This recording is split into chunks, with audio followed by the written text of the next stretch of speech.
And good morning to you. Welcome back to the morning show on this Tuesday. And it's going to be about 76 degrees already. I was out over an hour ago walking the dog, so it was pretty good. However, it's going to be hot, man, so you just need to hydrate, watch this heat. And I think they have cooling stations around town anyway. I have the mayor on. He can tell you about that. And so, it's going to be interesting, as this heat thing flips up. But, just be careful out there. That's all I can tell you. It's going to be hot. Put something on your head, especially if you're like our producer this morning, doesn't have any hair. Excuse me, Reverend Carl. I'm sorry. I was He didn't even get warmed up. He just came straight at it. Well, I'll admit, I don't have any hair either. So, but I'm not going to acknowledge that for those of y'all that can't see it, if you hear me. Anyway, also the 16th church anniversary and homecoming celebration of Global Impact, Kingdom Impact Global Ministries, July 10th through the 12th. Don't want to miss this. Host pastor, Chief Apostle William T. Ford Sr.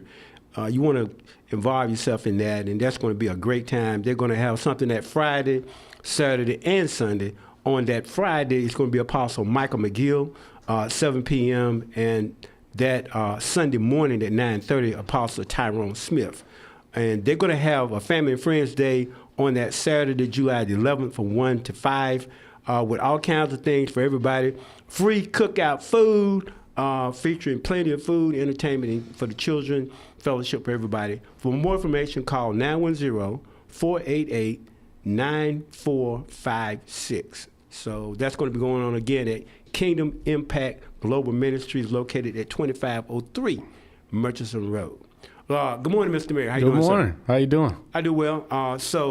The chairman of the Board of Commissioners should be joining us in about a minute, and that's going to be former State Senator Kirk Deviere, and he's on right now, I believe. So let me grab him and put him in this conversation as well. All right. So. Okay. Anyway. So, but again, and good morning, Mr. Chairman. Good morning, Troy. So good to not have an echo when I'm on the phone. Excellent. Okay, cool. And also, I have the mayor in front of me here. Good morning, Mayor, again. Yeah, good morning. We have assembled ourselves to discuss, again, moving forth with this 911 call center, which is, I think, an important piece for our community. Matter of fact, I wrote a column about this in Up and Coming that should be in tomorrow's Up and Coming paper. I've had the opportunity to watch this develop for years. I'm a little older than the other people in the room. So when I was in law enforcement back in the 80s. Mayor and I will agree to that. Yeah, No debate on that. Okay, look. Just because the two of you all were in pull-ups when I was out here doing push-ups, okay? All right? That don't mean, look, don't get it twisted, all right? That's all right. I take that. So now, but here we are, we addressing this again, and all this stuff is in the media here. So we're discussing this. Mr. Mayor, I'll let you lead off, and I'll let you guys dialogue back and forth. Where do we agree, and where is there some, if there are concerns or differences in where the county and the city are? Yeah, well, I appreciate it, and just got off the other air with the other station with the chairman, and we kind of went through where we are. As you know, Senator McGinnis was kind of invited into this discussion, and he gave us a week to see if we could get some alignment. I think we've made a lot of progress. This problem goes back to 2007, so this predates me. I had to tell little Bill that this wasn't a MITCH COLVIN issue. This had actually spanned 3 mayors. But anyway, where we are, we've had previous consultants that we paid hundreds of thousands of dollars to help integrate and co-locate. And we were given a week to figure it out. We've aligned and agreed that we should commit to a timeline that within 30, 45 days that we identify a third-party integrator. We've asked the state to do the procurement of it, to find it, so it's not a city or county driven consultant. We've asked the state if they wouldn't mind paying for it, since they kind of gotten involved and hadn't taken an interest in this. And then after that, that there will be an MOU entered within, I think, 30 days after we bring that person online between the city and the county and the other stakeholders, which includes Fort Bragg and some of the municipalities. And then with a 24 to 36 month implementation. So these are barriers that keep us committed, or keep previous councils and commissions committed to getting this done. And I think that was the big part that he wanted to hear.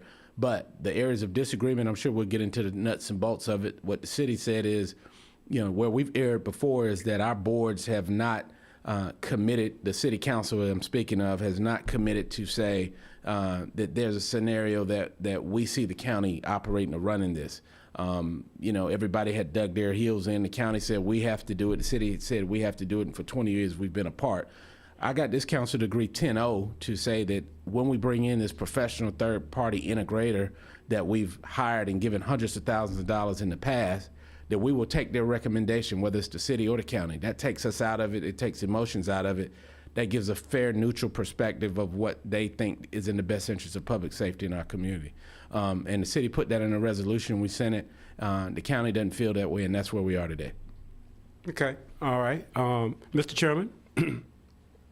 Yeah, thanks, Troy, and Mayor, it's good to be on with you again and continue to have this dialogue between us and our boards, as well as in the community dialogue around this.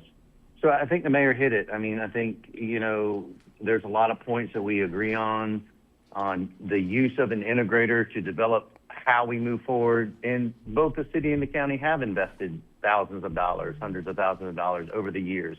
But one thing that these integrators have never said is who the lead agency. They talked about governance models. They talked about how you come together, the path that you do that, those points. And that's what we need an integrator to do, to create that path forward to bring these two entities together in a seamless way that will ensure that the highest quality and the highest standards are in place.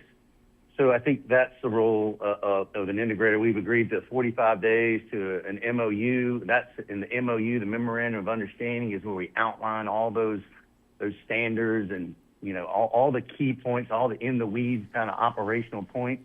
That's our opportunity also to bring the other municipalities in, just like we have in other MOUs that affect countywide, like the sales tax agreement. They have their opportunity their boards to review that MOU and sign and agree to those MOUs. So that's our opportunity to plug in the municipalities.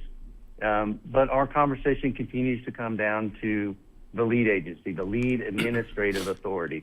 And our board has been consistent, very consistent over the years, always in the last 2 years, over a 7-0 vote or 6-0 vote, a unanimous vote, that the lead agency needs to rest at the county, and more importantly, an integrator should not dictate who the lead agency is.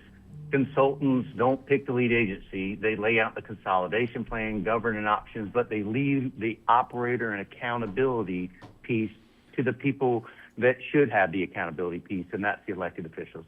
We're super close, Troy, and I'm thankful to Senator McGinnis for giving us another week. I know he's got a lot going on. The General Assembly's got a lot going on with the budget moving finally. So I'm thankful that he gave us another week to kind of continue to come together, and I think our boards will continue to find that common ground. We put in our resolution some safeguards around the lead agency to ensure there's accountability. There's a review period. That was our, hey, we're trying to provide and make sure that there's input and accountability. So we'll continue to have these conversations this week. We've got great professionals that run it every day. But this is a decision that the boards need to make a final decision on. Sure. So we have joined the conversation Attorney Alan Rogers, and Alan is our legal consultant. He's like a big brother to the mayor, and I'm like his big brother, so that makes the mayor my grand big brother. So where am I? Hold on, where am I? That makes the mayor mine. Mitch, I thought you and I were brothers. So does that mean Troy is my big brother? And Alan's my big brother? Y'all leaving me out here. Papa. I don't care. I Y'all don't leaving care. me out. I'm so proud of my little brother. That be the case. That's good. But he's tough to manage. You did say little brothers, right, Alan? You telling us? What you say there, Kurt? You did say little brothers, plural, Mitch and I, right? That's right, little brothers. That's right. Okay, brothers all from right. another mother Just as well. clarifying. Absolutely.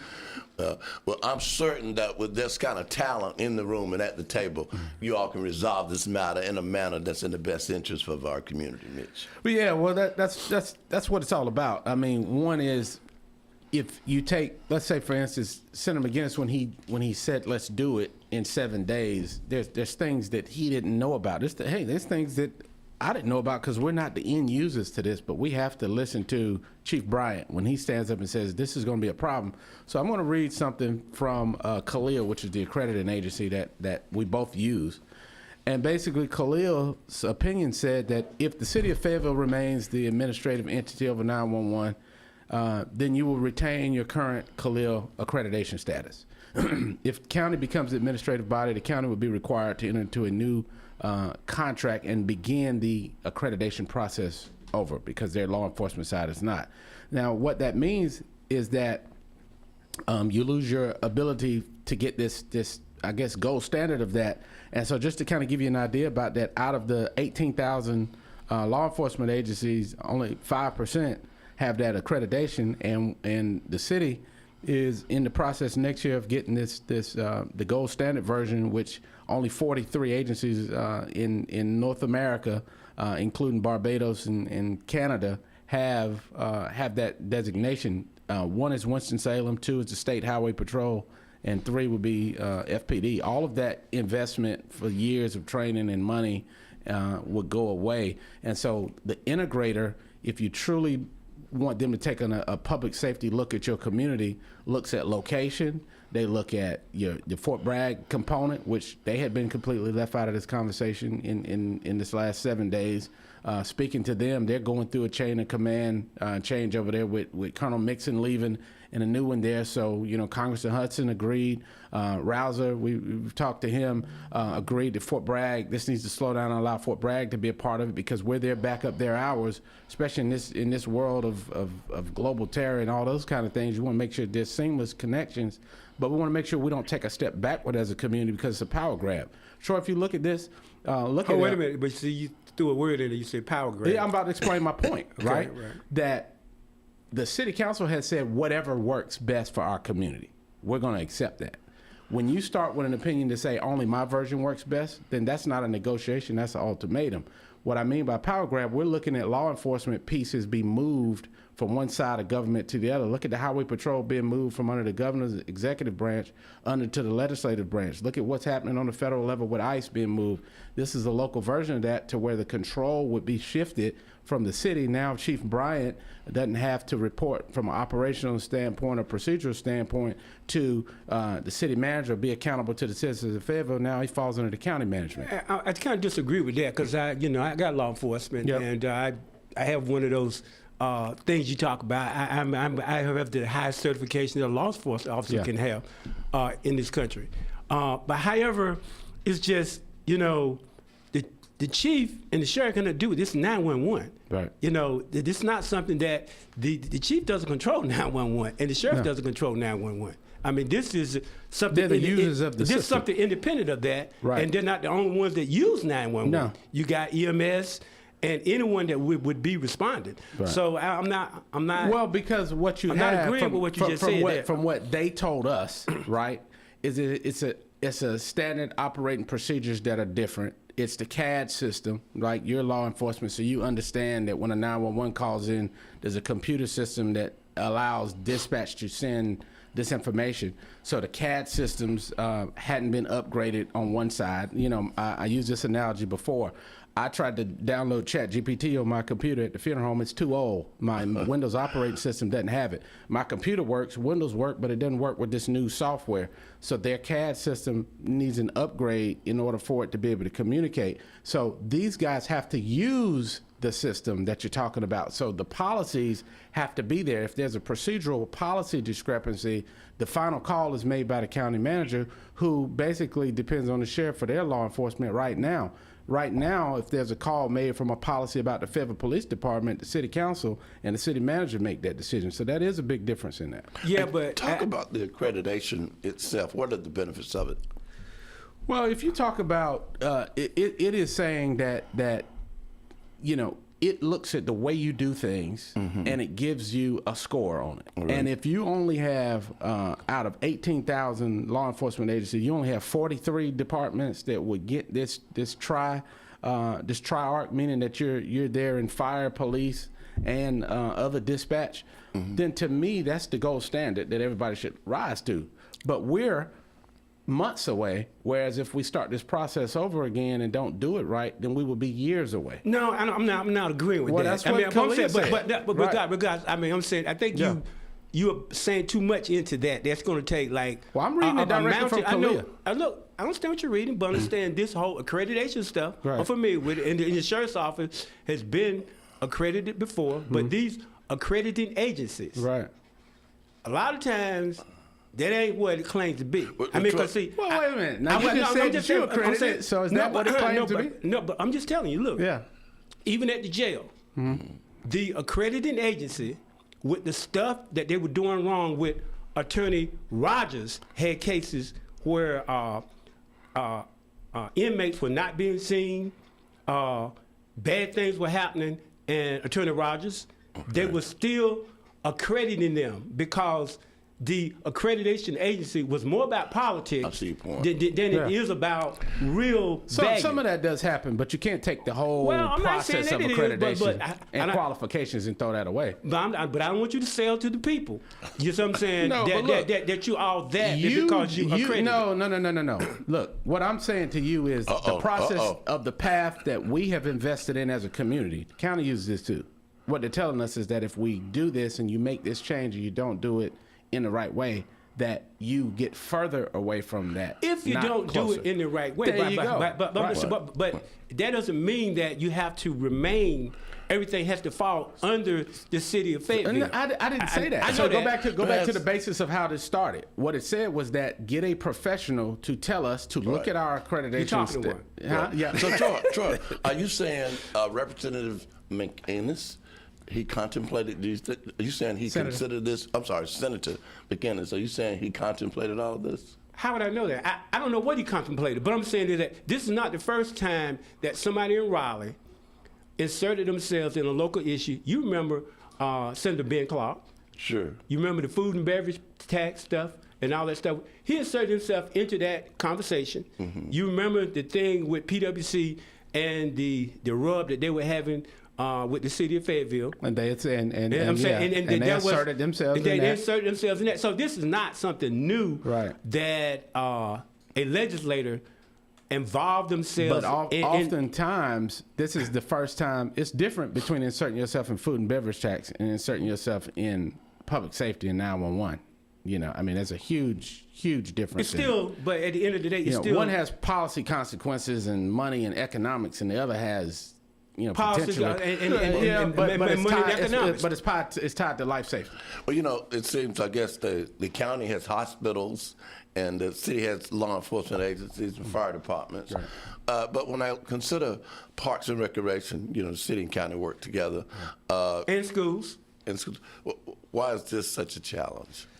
Well, I think that this has been difficult because in the past, both have said, I am going to do it.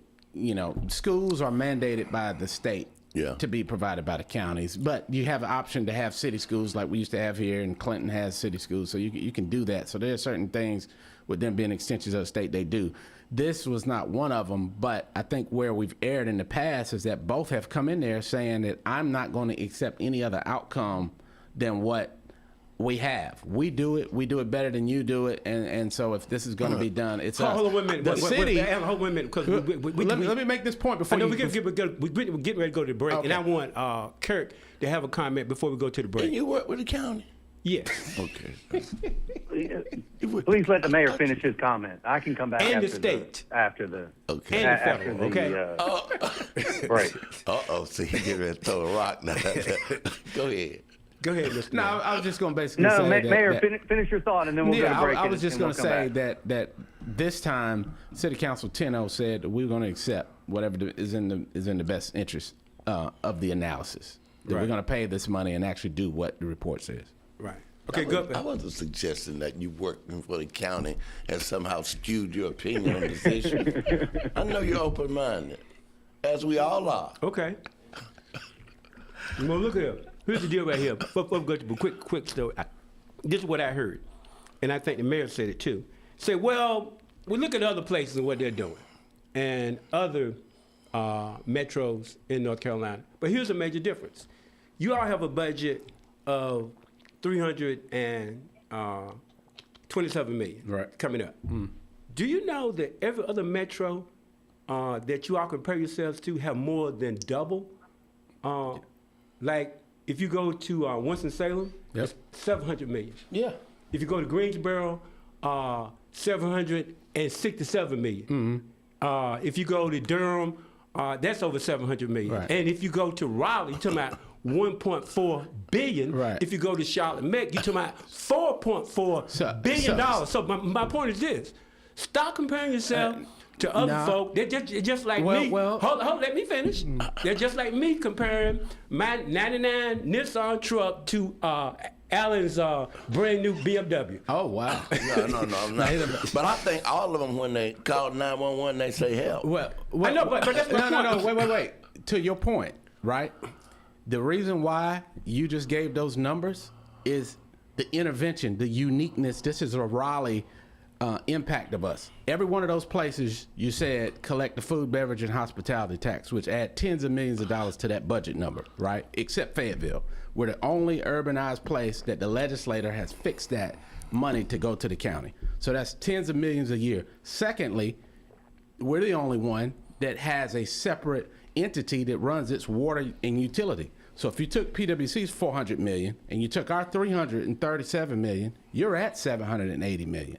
But here, the legislature injected itself to create PwC as its own operating authority, and that $400 million isn't counted in our budget. It is in Winston, it is in Raleigh, it is in Durham. They have a water, sewer, utility department in all of those places. So that's your revenue difference. Again, this is more the same that things are done in Raleigh that have long-lasting impacts on Fayetteville. So you're not the same as the other metros in the state of North Well, Carolina. if you compare all your numbers together. Are we this is going to about- break, or do I get I don't think- to Wait a add a minute. comment? It's that yellow shirt. Excuse me. Say what, Kurt? I said, are we going to break, or do I get to have a comment? Yeah, we're going to break. And I appreciate the family today. conversation. This is good conversation. Okay, look. But I just We'll be back, folks. We have Alan Rogers, attorney at law, Mitch Colvin, Mayor of Fayetteville, Kirk Deviere, chairman of the Board of Commissioners. We'll be back. I like that.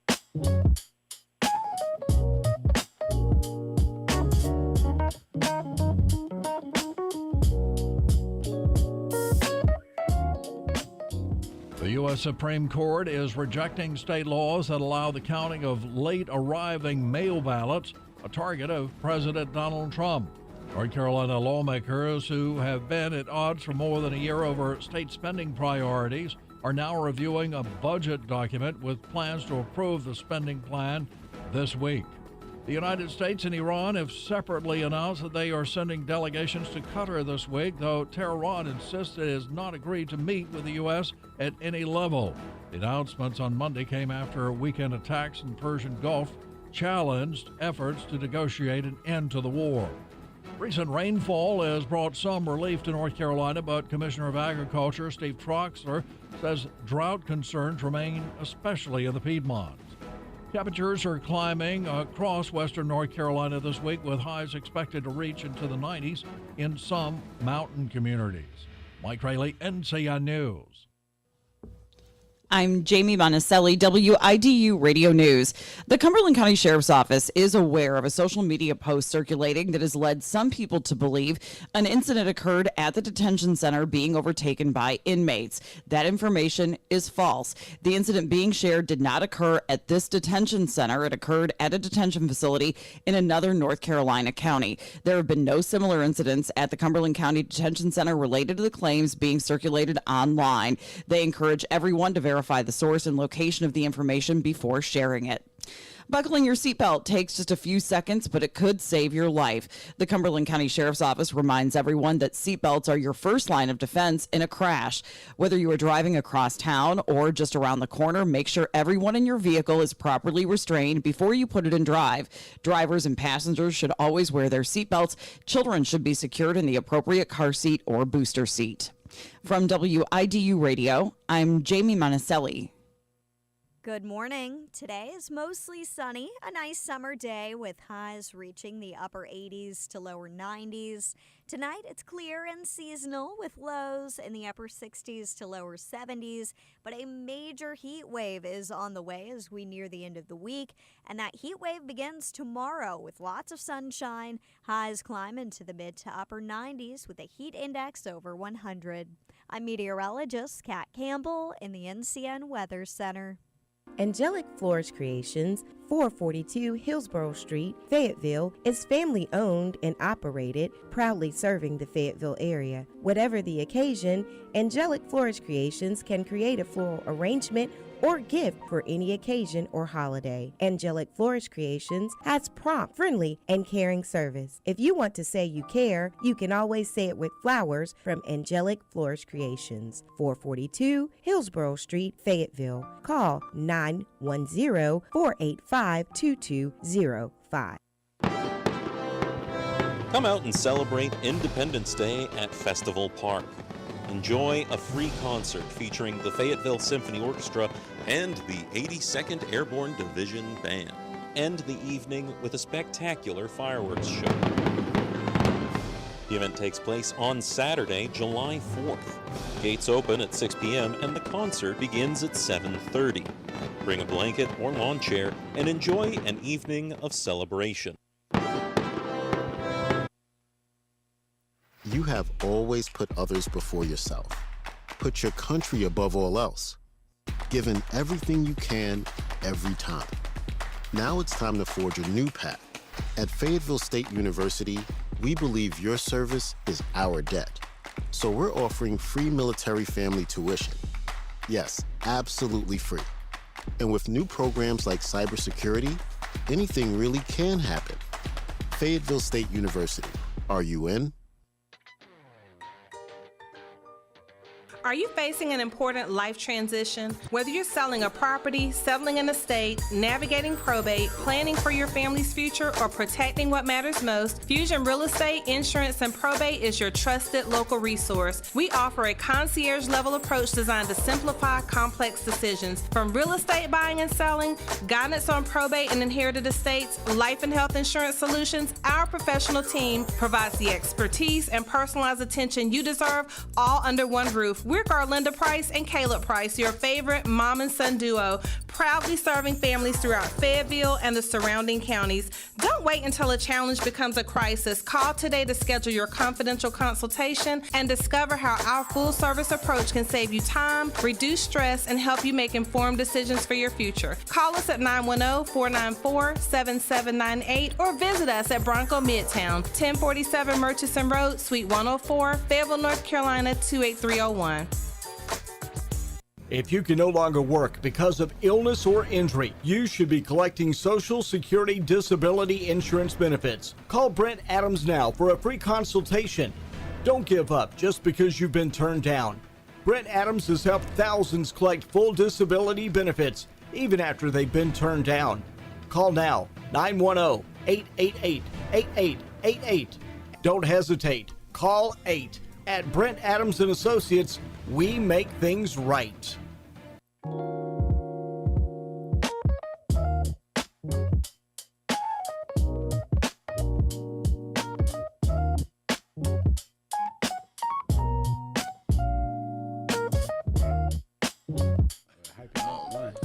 And we're back now, 37 minutes after the hour. And Kirk, we'll go back to you, Kirk, seeing how we were kind of mixing it up a little bit. And we had a robust discussion afterwards. And Alan, hey, y'all just having some good family dinner conversation. Yeah, that's true. I like it. But one thing, Alan, Alan,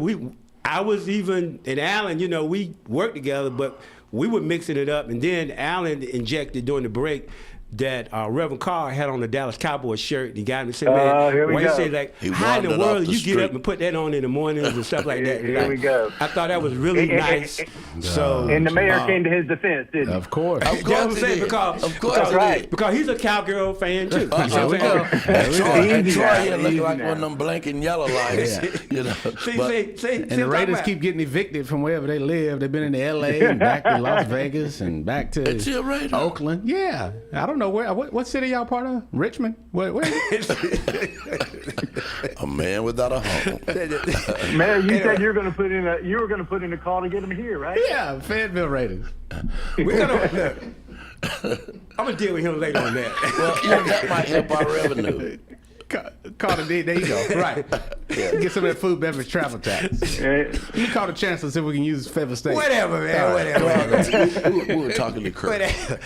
Kurt, say something, man. That makes sense to these folks. So I just, a lot of conversation, and so y'all were having great conversation. Just kind of, we keep circling around the accreditation piece, and just for information, again, not arguing a point, just factual point. The CALIA is an important, it's an important accreditation, but it's really geared towards law enforcement agencies. Where, and that's why I think you see the city have that. The county has a TRI-ACE, which is another accreditation body that's geared towards emergency, that's geared towards dispatching centers and emergency service centers. So it's IAED accreditation, which is the TRI-ACE.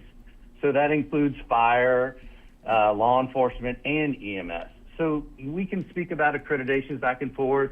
I think what you've historically seen is the 911 at the city has a different role as far as who they dispatch. The county has a different role in the level of agencies that they dispatch. So they went after different accreditations.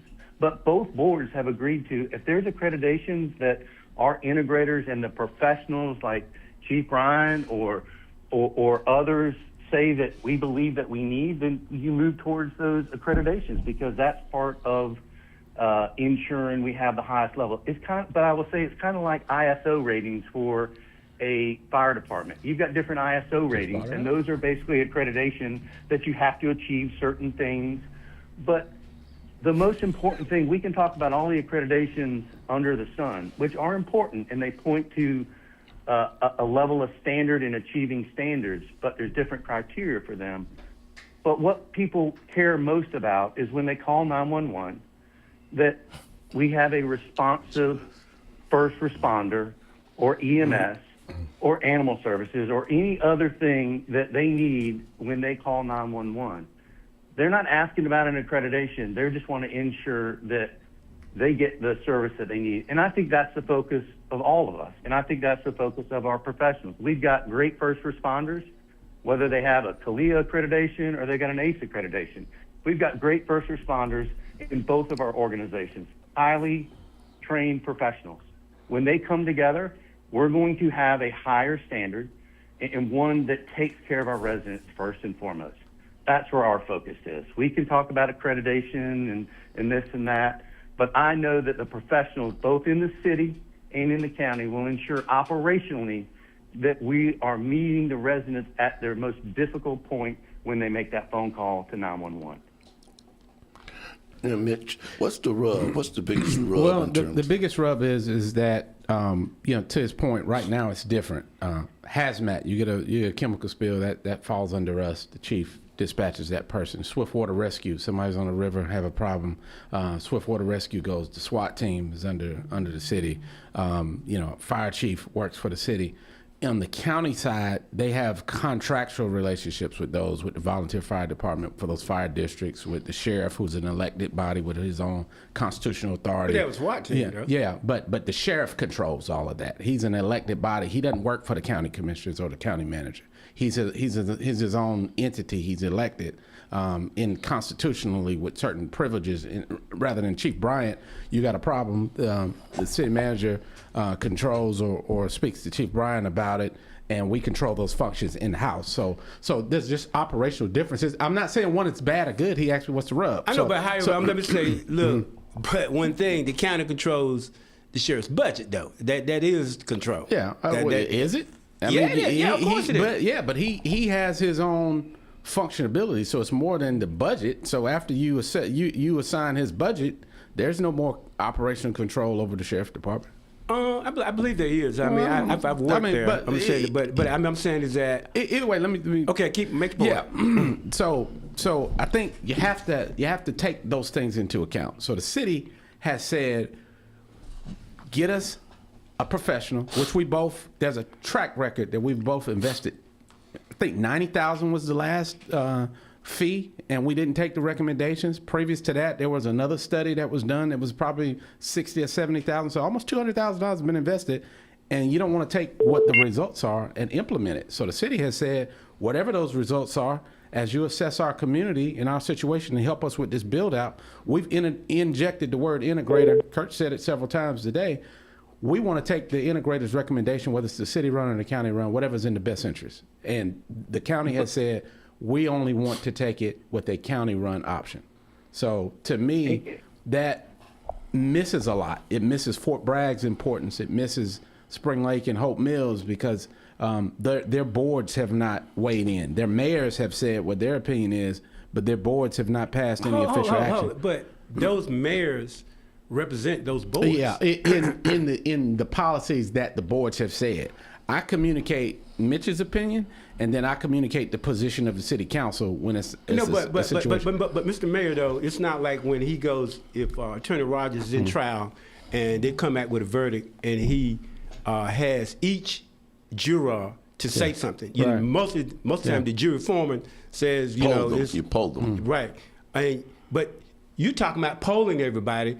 Every time you come and you standing before talking about the city of Fayetteville, people are not polling the other 9 people on the but board speaking resolutions. I know, but and so you have to have an official position for them as a stakeholder, and we haven't had that. And then you're talking about contractual things, and there's no evidence that the county wants to subcontract out anything. Now I hadn't even got to that part. I know, but but that's what you've talked about. Though you've inferred that. Well, I understood you to say a study was done and a recommendation came based on that study, and the county said, well, only if it says we lead will we follow the recommendation. The only study that we're going to accept starts with a county-run, county-led option, and that's where we are. Hold on, but look, Kurt. Yeah, let me just add in. We keep talking about a study, and you're right. Both the county and the city have invested money in previous studies. But nowhere in those studies does it point to the lead agency. In discussions, there were recommendations. In discussions, there were comments around that. But in any report that either the city or the county paid for that I've seen points to that. So, I mean, again, when we talk about an integrator, our board has been very consistent with this. Integrators are going to help us move all those systems together, create a pathway, talk about how we need to consolidate in locations with technology, with our procedures, all these different things that we're talking about. But boards, what lead agency or what consultants don't do is they don't lay out they don't lay out the accountability piece.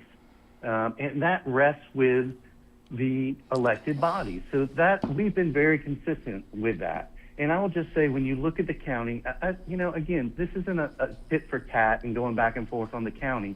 But when you talk about swift water operations, or you talk about SWAT, or you talk about look, those are professional or run by professionals. Both organizations have lots of things.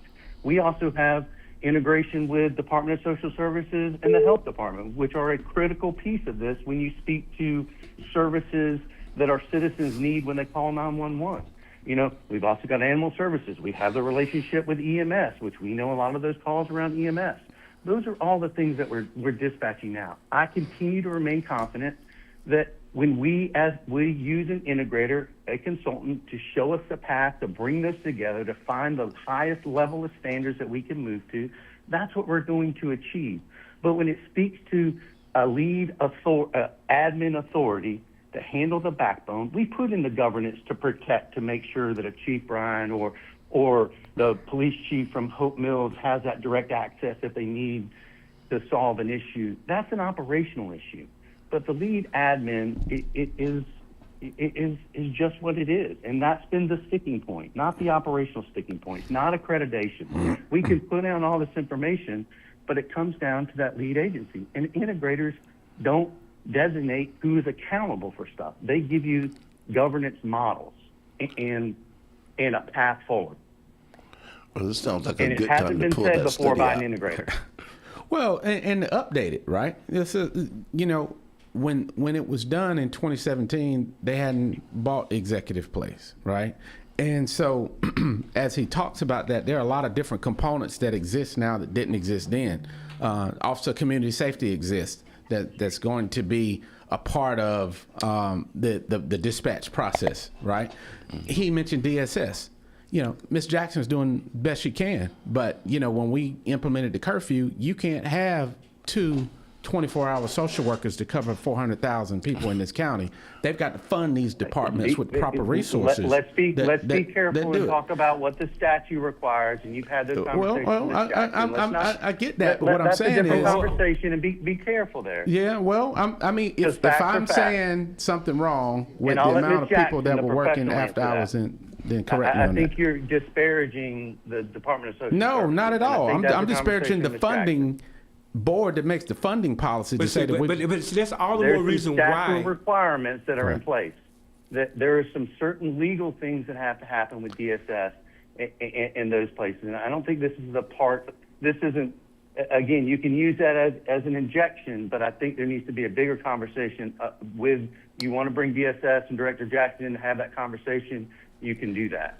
But I think we need to be careful there. What I'm saying is that the reason why standards matter, and whether you want to use the accreditation as the standard or something else, from the CAD system, making sure you've got the latest updates, to making sure that your departments are funded and staffed, to making sure that everybody's operating at the highest and best. This is not about the users of the system.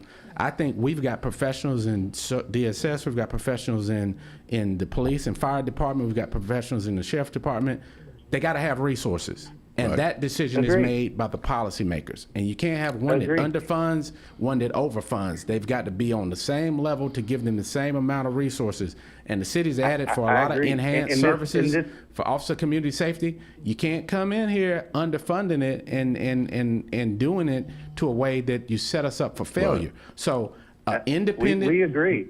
Independent assessment of this community situation would tell us coming in that these are the things that we recommend you do, and you have to use the other urban standards because it's different in urbanized areas. Even though we're slightly rural, Troy, regardless of what you say, 400,000 people are at stake here, and you have to have. Let me ask this question: is there a time where the city and county sit and have one conversation with their head agencies in the room? They have a recent. But in previous times, again. There's always been a little clash between the city and the county. Well, I'm not saying, but there's not a county of Fayetteville.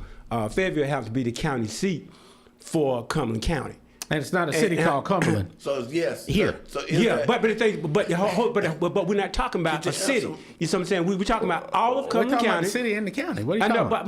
But my point is this. The county is responsible for everybody in the county. Sure they are. I'm saying, can I return to my question? Do you ever sit and meet? Do you ever have the city? I said yes, they did. Well, I needed to come from them. They're the ones. We do, and we've met in small subcommittees. We've had a larger meeting. To his point, unfortunately, the city is a 50% or more funding partner of this. So it's going to have a little bit more to say than the other 8 municipalities, because it doesn't say an agreement between, it says an interlocal agreement between the city of Fayetteville and Cumberland County. Okay, now you have to have the other stakeholders, but when you're writing a 60% check for a CAD system or for equipment, you've got a bigger seat at the table. I mean, that's just the way it is. And you take the $210,000 that we've got a governance and laws and ordinances that pertain to, and you take the $12,000 or $15,000 in Hope Mills, and you take the $10,000 in Spring Lake. The unincorporated areas are less than 100,000 people. Troy, do you think there's enough So just to communication add well, never mind. I'm not going to add a fact. We keep talking about the difference in cost. Go ahead. I'm sorry. But it's fine. Go ahead. It's hard to kind of have this conversation outside the room. I apologize. I can't be there in person, but it's fine. Go ahead. I'm sorry. No. I want to hear from you. Go ahead. Respond. No, it's fine. I'm just hearing, I continue to hear comments. I just want to make sure, we're being accurate with the facts, That's my point. And right. That's all. Right, and my thought was just that it seems to be a common issue, county versus city. Is there ever a time that you all are in the same room with your departments trying to do what's in the best interest of the city? Because, it's just human to try to protect your turf or your wallet. And great question, Big Brother. And the mayor and I did that last year. We invited jointly in 2025 in March. We invited all the public safety heads across the entire county to come together, from all the municipalities to EMS, to everybody was in the room, and they worked towards a report. And the professionals, they worked tirelessly. They all came together, produced a final report, and they left it right at the line on governance, because they believe, and their point was, the governance side, who the admin authority is, should be left to electeds. But they showed how we should be consolidated. They talked about those things. So there has been that time that they come together. And then our boards came together. Well, our current board and the city's previous board came together in December of 2025, before the new city council was seated in December 25. And we met as a joint body and had those conversations and couldn't come to an agreement. Because it really seems like if something like that happened quarterly, or just, because things are happening, life, world is changing every day, the city, the county, and I would just think if there were more communication, these issues might be issues that can be resolved. But you see, at the end of the day, though, and I got what you're talking about, the revenue. But even with the model that some of you progressive thinks anyway, you think the folk, you call me progressive? Yeah, right. The folk with the most money don't necessarily should have dominance over people who don't have money. So because Fayetteville is bigger, that doesn't make them any better than Spring Lake or Wade or Hope Mills or any of those things. Nobody You know what I mean? better. But because you talk about how much money you bring to the table, well, I understand that, but there should be equal voices regardless of how much money comes to the table, because it's not about that. Because wait a minute, I thought we said earlier are they gonna get different less cities than? are bigger. Yeah, I don't know what it's talking. No, because you said well, Well, hey, I look, said there's going to be a different conversation when the city. You were saying that, hey, last you checked, there wasn't a county called Fayetteville in North Carolina, and I told you there wasn't a city called Cumberland, right? And I agree with that. But the city and the county are the two largest funders of this. Correct. Right? They're the only two funders in this conversation. Correct. Notwithstanding any federal dollars or any outside money that comes in. So the conversation is going to be between them, because the only role that policymakers have is budget and policy. Okay, and so this is about both of those things. So you've got the two people who are writing the checks, having the conversation. The county's representing the interests of everybody else, and then we have to represent the city's interests. the county's representing the interests of everybody, not everybody else. Yeah, but certain services. That's why you have ordinances that apply in the city and that are different than the unincorporated areas. That's why when states of emergencies are declared, the cities and the municipalities with a governing body have to do something in order for it to apply. So the state sets all of that up, but the things that you don't provide on the city or municipal level, the counties are responsible for: libraries, schools, hospitals, morgues, those kind of things. But I do think when you talk about costs, and you talk about, because we're talking about taxpayers' money, and when you look at a baseline level of service for a call center, for a dispatching center. It's very clear. There's a baseline level of service. They operate they're in a facility. They have the technology, whether it's CAD or others. They have the operators. They have this baseline level of service. So when somebody calls 911, it comes through and it can be dispatched to the appropriate agency. That's a baseline level of service for public safety. When we look at county tax dollars and you think about the property tax that you pay for that baseline level of service for dispatching for a county, a piece of that penny in your property tax should go to that baseline cost. And that's spread across the entire county. Now, if you want those enhancements, if you want that additional level, you want to have dedicated dispatchers, you want to have whatever the enhancements may be, then the municipal's property tax that you pay, that portion of that penny that the municipality, whether it's City of Fayetteville, Spring Lake, or Stedman, that goes to public safety, that goes to the investment by the taxpayer in public safety, goes to that enhancements, because urban areas need different things than rural areas. Urban areas need different things than rural areas. So there's a baseline in enhancement, but it also it ensures that the taxpayer is not paying twice, and you're also putting the dollars from your tax rate to the public safety arena specific to countywide or individually within the municipality. So when you look at a town like Wade, they probably need baseline level of services. They don't need any kind of enhanced. Baseline level of services includes dispatching to fire, dispatching to police, dispatching to the different EMS, to the entities. That's what a county's role is. And so they don't need enhanced services, but maybe they get to a point that they grow that they need some enhanced services. They need more urban-like services. And we can lean on the urban-like services to look at best practices and the best way to roll those enhanced services out to some of the other municipalities. So when we talk about it, we can talk about costs and shared cost of CAD and all that, but these are the conversations that have been going on for years, and we just need to be decades factual and thoughtful. Right. Well, look here, guys. It's been fun, but time is up. And thanks, Mr. Mayor. But, I just want to, again, I want to thank the citizens of Fayetteville, WIDU, and all for the support you've given to Rogers Firm over the years.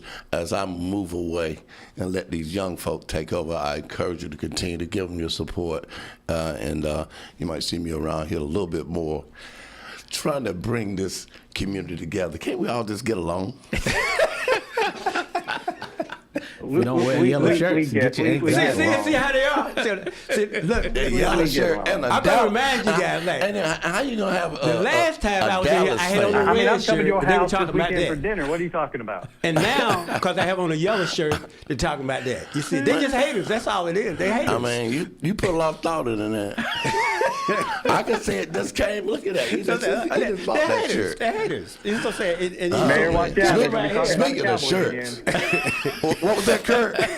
I said, Mayor, watch out. They're going to be talking about the Cowboys again. All right, I know. Right. Anyway, look here. But look, guys, appreciate you, though. Thank you so much. Look, it's an exchange of ideas, and I do believe that we need to coalesce for what's best for our community. And I think that's what everybody has in that interest. We just have different ways to get to Raleigh. And it might somebody say 401, somebody say more than once a year. 210, somebody say 95, 40, whatever, but we're all trying to get to the same place. Yeah. It's just that we're trying to get there in different ways, okay? But look, I appreciate you guys. Thank you. Thank you so much. And thank you, Attorney Rogers, for your service to our community. Certainly you're welcome to come in and let's hash it out. Oh, for sure. Listen, first of all, what we got to do is, just because the Knicks made history doesn't mean the Dallas is going to one day until I want to mention that. Look, I got to see that. It was coming. Look, bro, they come up in here with this Dallas Cowboy. Look, come on back. Dude. You need to be on the air with me a lot. But look, we're getting out of here. I We'll can't see y'all believe later. they got both of them in one place. I'm saying right. Do you see? Lightning does strike once, but not twice.